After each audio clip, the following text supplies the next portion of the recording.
नमस्कार विद्यार्थी मित्रांनो, आपल्या यूट्यूब चॅनलमध्ये आपल्या सर्वांचे स्वागत आहे.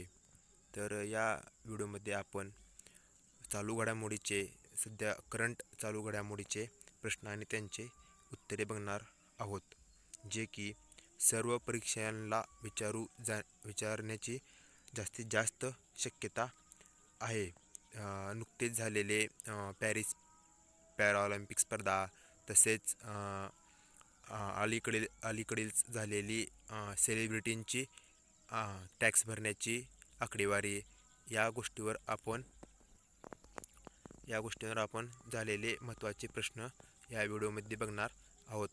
तर सर्वांना विनंती आहे की व्हिडिओ हा शेवटपर्यंत बघा.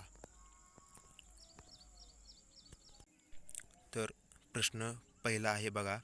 नुकत्याच झालेल्या पॅरिस पॅराऑलिम्पिक स्पर्धेत अवनी लेखकाने झाले आहे.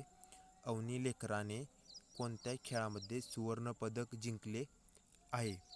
तर या प्रश्नाचं बरोबर उत्तर आहे नेमबाजी.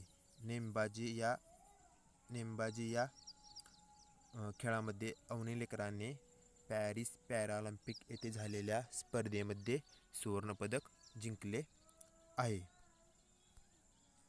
तर 2 नंबरचा प्रश्न बघा मित्रांनो.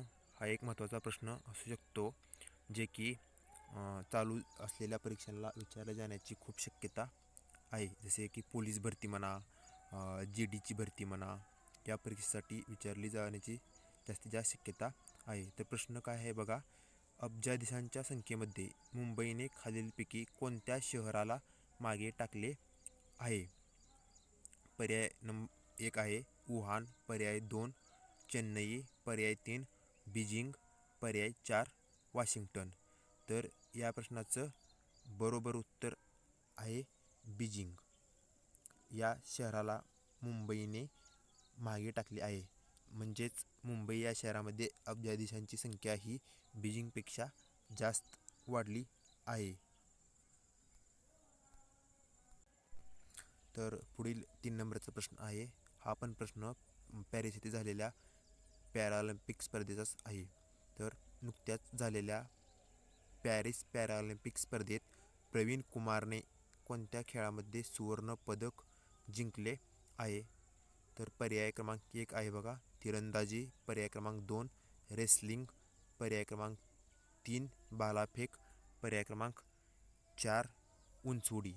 तर या प्रश्नाचं बरोबर उत्तर आहे उंचउडी. उंचउडी या खेळामध्ये प्रवीण कुमारने नुकत्याच झालेल्या पॅरिस पॅराऑलिम्पिक स्पर्धेत सुवर्णपदक जिंकले आहे. तर मित्रांनो, हे खूप अतिशय महत्त्वाचे प्रश्न आहेत, जे परीक्षेला येण्याची जास्तीत जास्त शक्यता आहे. त्यामुळे हे प्रश्न नीट तुम्ही याची तयारी करा. व्हिडिओ आवडला असेल तर लाईक, शेअर, सबस्क्राईब करायला विसरू नका. तसेच व्हिडिओ हा जास्तीत जास्त तुमच्या मित्रमैत्रिणींना शेअर करा. धन्यवाद.